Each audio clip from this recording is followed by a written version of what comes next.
If you want to add a widget to the home screen on OPPO Reno 15 Pro, what you can do is you can press and hold your finger on an empty space on the home screen. Next, we're going to tap on Widgets in the bottom left corner. And now in here, we should be able to find all different apps that contain widgets.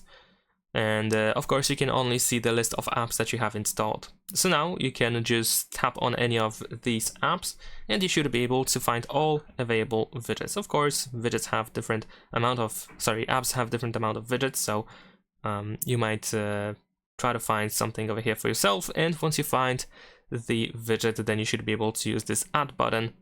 And there we go. Of course, you can press and hold your finger to then change the position of a widget. And that is pretty much it. And in some cases, you can also resize a widget.